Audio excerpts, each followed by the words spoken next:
Otra vez, buenos días, bienvenidos, especialmente si acaba de unirse a nosotros y está viendo este como un mensaje grabado anteriormente. Bienvenidos en el nombre del Señor. La semana pasada, mi esposa encontró algo en la casa.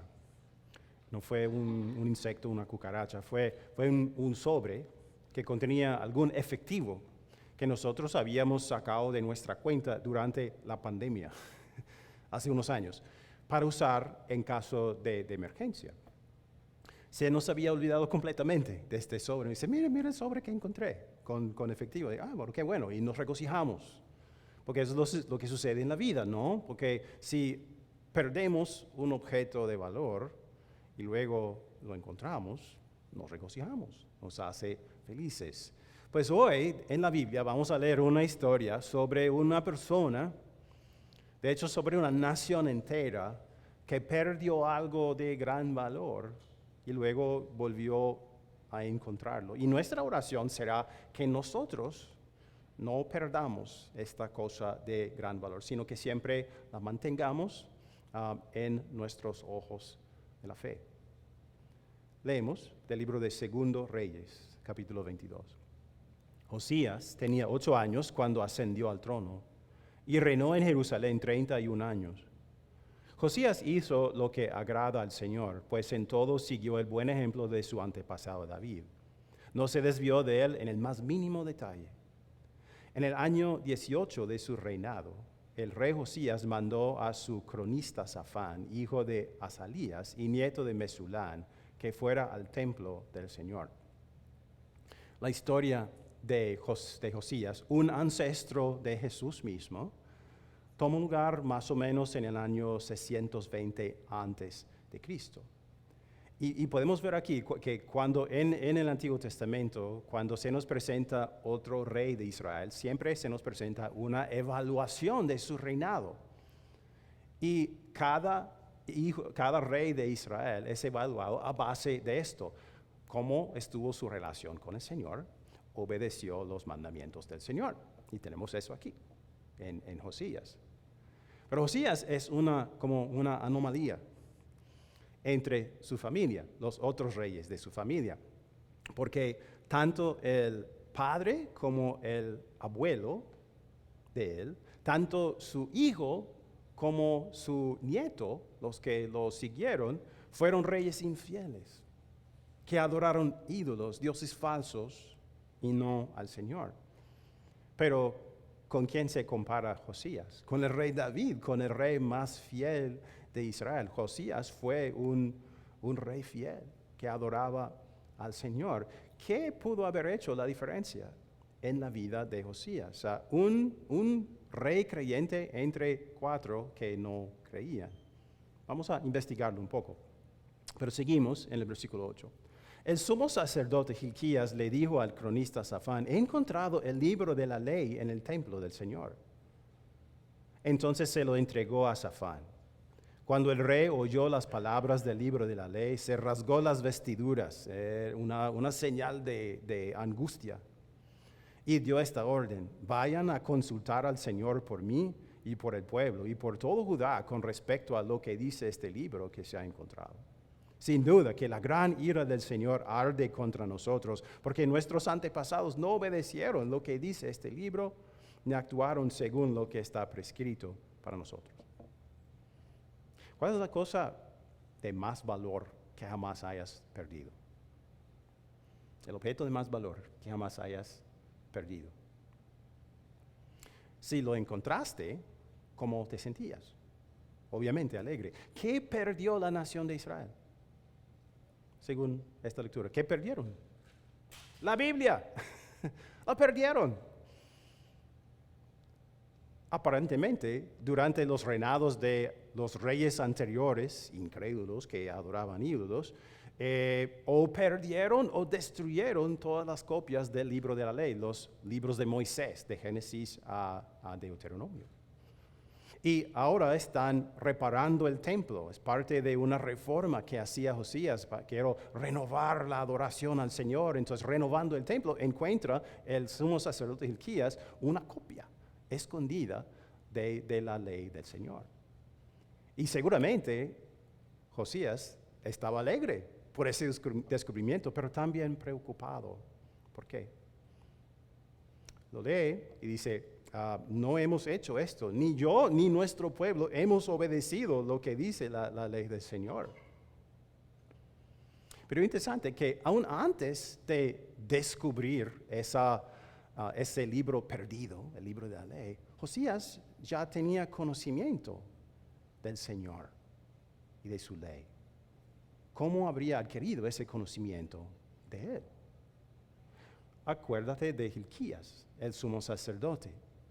Aparentemente, el papá de Hilquías, el sumo sacerdote que lo precedió, tenía, aunque no tenía el libro escrito de la ley, tenía algún conocimiento de los preceptos del Señor y se los pasó a su hijo, el próximo sumo sacerdote, Hilquías. Y Hilquías probablemente fue el tutor del rey Josías.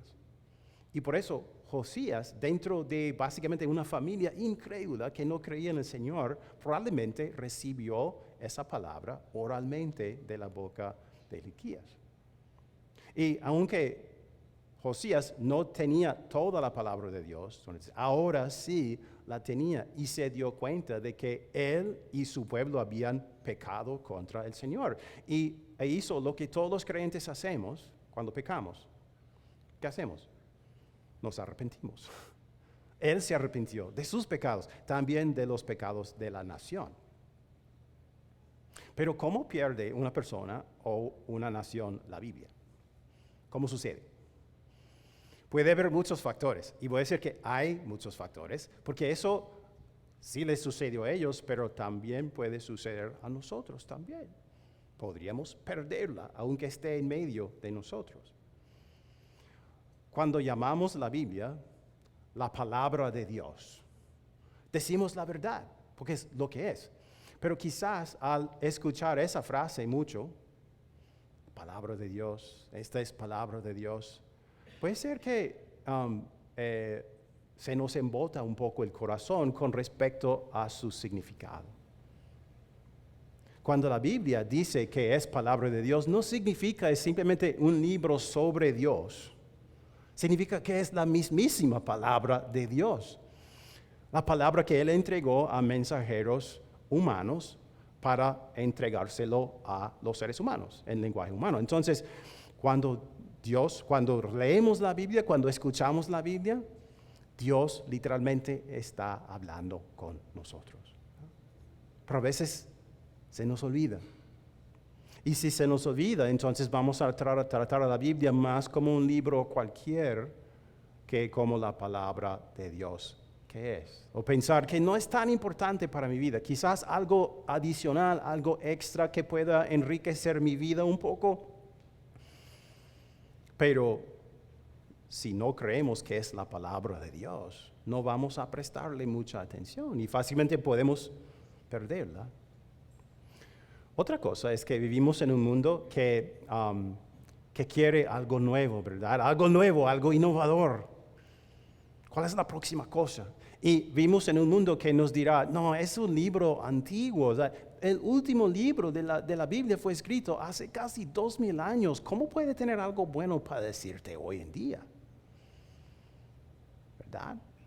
Tratarán de convencernos de que necesitamos algo nuevo, ideas nuevas, conceptos nuevos, filosofías nuevas y emocionantes que el mundo nos da. Que esas cosas sí tendrán relevancia para nuestra vida, pero lo que nos dice la Biblia no puede. Pero Dios y su palabra existieron aún antes de que la Biblia fue escrita. Y existirán aún después de que todas las copias existentes de la Biblia sean destruidas en el último día, cuando venga Jesús. Pero su palabra es eterna. No cambia, no necesita cambiar, porque Dios no cambia. Y su palabra tiene relevancia. Tenía relevancia para Adán y Eva y tendrá relevancia para la última persona que se quede en la tierra. ¿Por qué? Porque nos conecta con Él. Así que tiene relevancia para nosotros también, aún en el año 2022. Y vemos esto en lo que siguió. en el versículo 14. Así que fueron a consultar a la profetisa Hulda, que vivía en el barrio nuevo de Jerusalén. Hulda les contestó: así dice el Señor, Dios de Israel. Díganle al que los ha enviado, que yo, el Señor, les advierto. Voy a enviar desgracia sobre este lugar y sus habitantes, según todo lo que dice el libro que ha leído el rey de Judá. Ellos me han abandonado, han quemado incienso a otros dioses, me han provocado a ira con todos sus ídolos. Por eso mi ira arde contra este lugar y no se apagará. El mismo trabajo que el Señor le encargó a la profetisa Hulda, la encargó a muchas otras personas. Entre ellas es Jeremías. Quiero leer una porción de su libro que él describe cuál era su trabajo. Jeremías capítulo 1. Él dice: luego extendió el Señor la mano y tocándome la boca me dijo: he puesto en tu boca mis palabras. Palabras de Dios, ¿no? Mira, hoy te doy autoridad sobre naciones y reinos para arrancar y derribar, para destruir y demoler, para construir y plantar.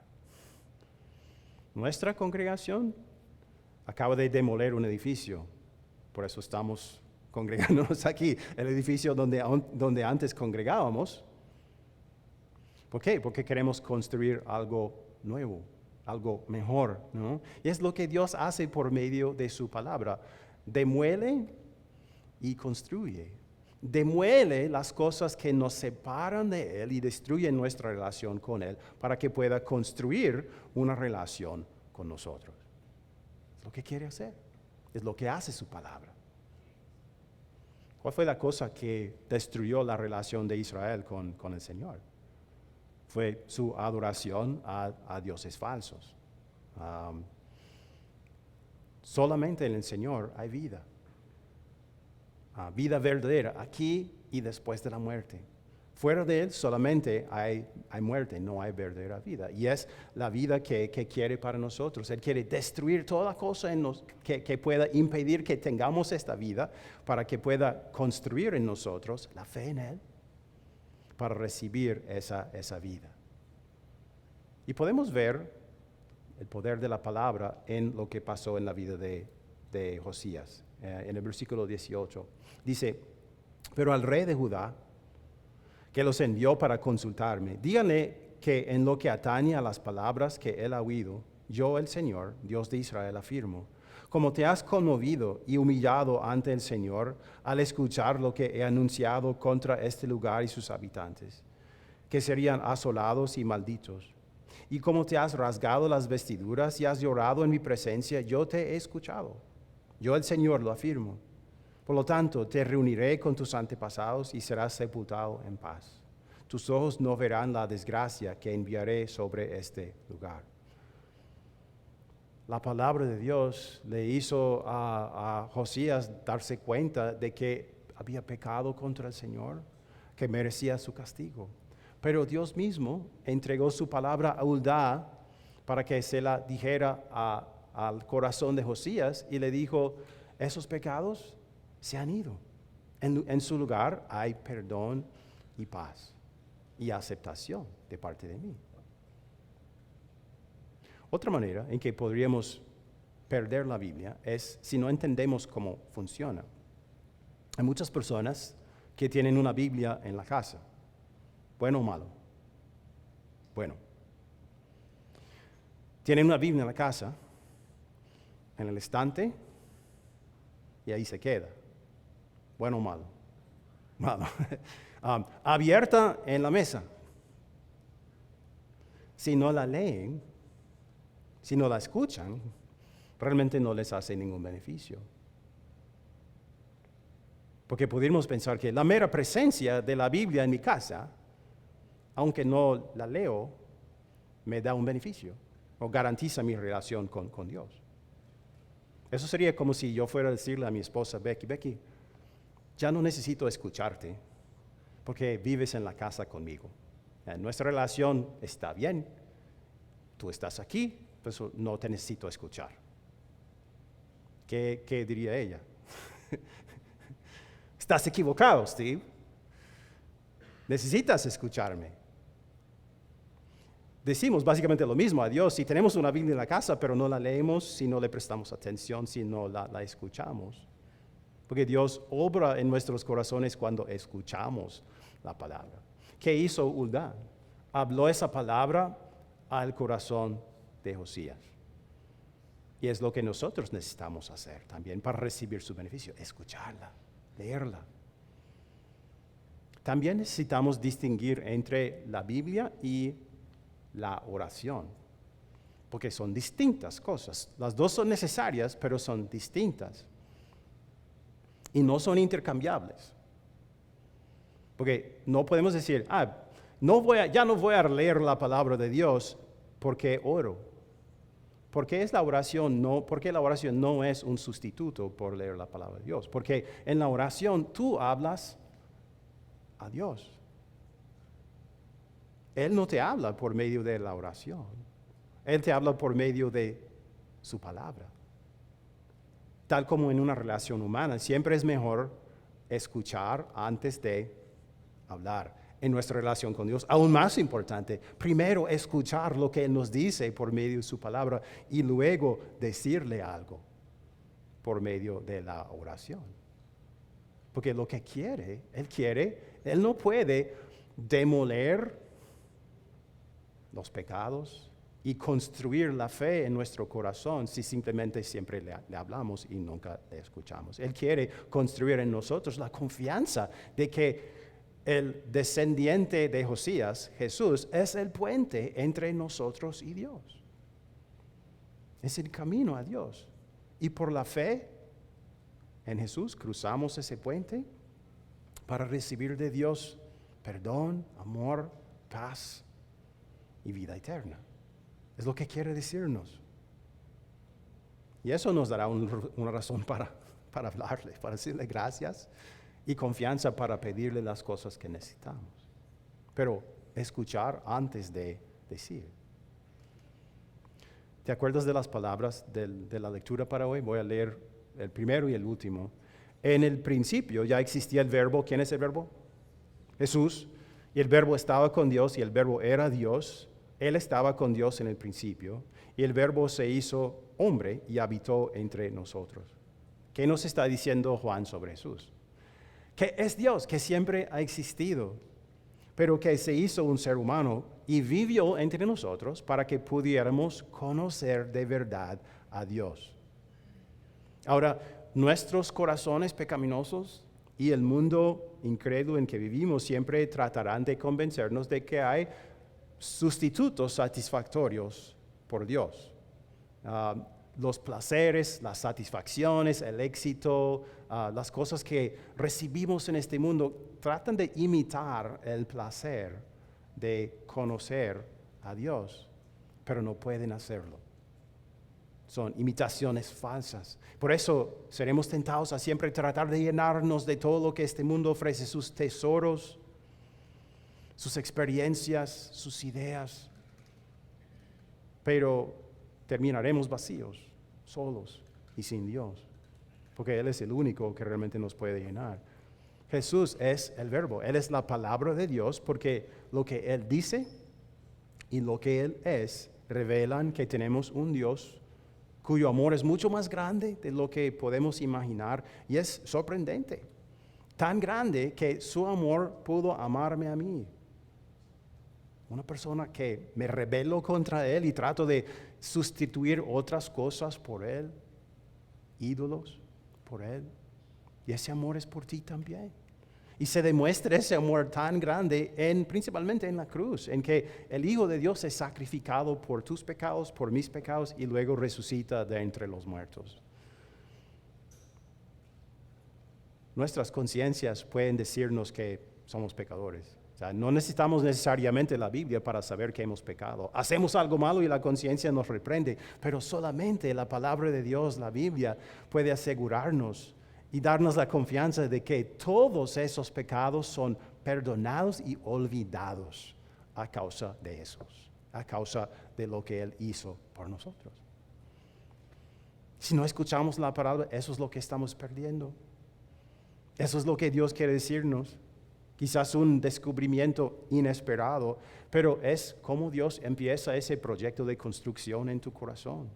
La manera en que Él destruye lo que te separa de Él y te une a Él y empieza a construir la fe en Jesús para que puedas recibir todo lo que Jesús nos ofrece. Y es así como la fe empieza y crece y empieza a dar fruto, evidencia de la fe. Y vemos eso en el rey Josías, en capítulo 23, versículo 1. Entonces el rey mandó convocar a todos los ancianos de Judá y Jerusalén, acompañado de toda la gente de Judá, de los habitantes de Jerusalén, de los sacerdotes, de los profetas, y en fin, de la nación entera, desde el más pequeño hasta el más grande. El rey subió al templo del Señor. Y en presencia de ellos, leyó todo lo que está escrito en el libro del pacto que fue hallado en el templo del Señor. Después se puso de pie junto a la columna, y en presencia del Señor renovó el pacto. Se comprometió a seguir al Señor y a cumplir de todo corazón y con todo el alma sus mandamientos, sus preceptos y sus decretos, reafirmando así las palabras del pacto que están escritas en ese libro. Todo el pueblo confirmó el pacto. Esta es una de las razones por la que él es tan elogiado en la Biblia, porque no solamente tenía esa fe personal en el Señor y confianza en su palabra, quería que todo su pueblo, todos sus súbditos la tuvieran también. Y por eso renovó el pacto con ellos, ese pacto con el Señor. Pero Jesús hizo un pacto contigo también. ¿Cuándo? Cuando fuiste bautizado. Hizo un pacto contigo, perdonó tus pecados, te adoptó como su hijo. Y a causa de eso, tú conoces a Jesús, crees en Jesús y puedes conocer el resto de la Biblia, puedes entender el mensaje de la Biblia. Jesús es como la llave que abre tu conocimiento de la Biblia. Podrás verlo en el Antiguo Testamento, en el Nuevo Testamento. Y de esa manera Jesús es como Josías. Josías nos recuerda a Jesús, como Él devolvió la palabra de Dios a su pueblo. Jesús, que es la palabra de Dios, el verbo, nos da la palabra y nos da la llave para comprender su palabra. Y nos muestra qué clase de Dios tenemos. Un Dios que no puede pasar por alto nuestro pecado, pero nos ama tanto que hizo que la justicia cayera sobre su Hijo y no sobre nosotros. Entonces Josías renovó ese pacto y Jesús hace un pacto contigo también. Ese pacto es un pacto eterno. Ahora estamos aproximándonos al fin del año, al año nuevo, y muchas personas hacen resoluciones en el año nuevo. ¿Piensas hacer resoluciones? Ok, algunas personas dicen que sí. ¿Cuáles serán tus resoluciones con respecto a la palabra de Dios? Sabiendo lo que sabemos de este texto, pues podemos hacernos algunas preguntas. ¿Quién en mi familia necesita escuchar la palabra de Dios? ¿Cuál es la respuesta? ¿Quién en mi familia necesita escuchar la palabra de Dios? Todos. Muy bien, ¿ok? Grandes, pequeños, hombres, mujeres, no importa, ¿verdad? Próxima pregunta. ¿Dónde y cuándo podemos recibir su pura palabra individualmente o como familia? Ayúdenme. ¿Dónde y cuándo podemos hacer esto?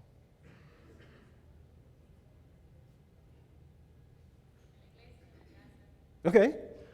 Aquí, cuando en nuestro servicio de adoración, en Días Kids, el Ministerio para Niños, por medio de Días Youth, el grupo de jóvenes, nuestro ministerio para universitarios también, en nuestra clase Empezar, nuestra clase Crecer, que te enseña lo básico, el panorama de la Biblia, que muchos de ustedes han tomado, en los grupos de conexión que se reúnen en hogares, el ministerio matrimonial,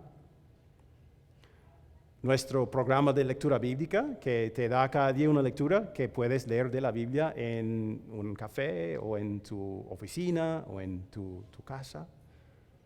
Fe 5, Un programa que te enseña cómo llevar la palabra de Dios a tu familia, en casa, cada día. Muchas maneras de hacer que eso suceda. Sabemos dónde, sabemos cuándo. Aquí, en nuestras casas, donde quiera que estemos. Y ahora, ¿con qué frecuencia vamos a querer escuchar la palabra de Dios? Tan a menudo que podamos, ¿no? Aprovechar las oportunidades que Dios nos da cada día, cada semana, cada mes para hacerlo. Hoy es el primer domingo de Adviento y en algunas semanas vamos a escuchar la historia de unos pastores que descubrieron algo inesperadamente. Fueron a Belén y encontraron a Dios en un pesebre. Y eso fue revelado a ellos por Dios. Con tal de que la palabra de Dios sea el centro de nuestro corazón, el centro de nuestras vidas, entonces encontraremos a Jesús en la Biblia. En todas partes lo veremos, porque está en todas partes. Veremos que la Biblia gira alrededor de Él. La historia del amor de Dios está centrado en Él. Lo veremos, no será inesperado. Puede ser que te hayas olvidado de la palabra por un rato, pero Dios no se ha olvidado de ti. Te llama a volver a la palabra para escuchar al verbo, a la palabra de Dios Jesús, a conocerlo como tu Salvador y a saber cuánto Él te ama. Te invita. Amén.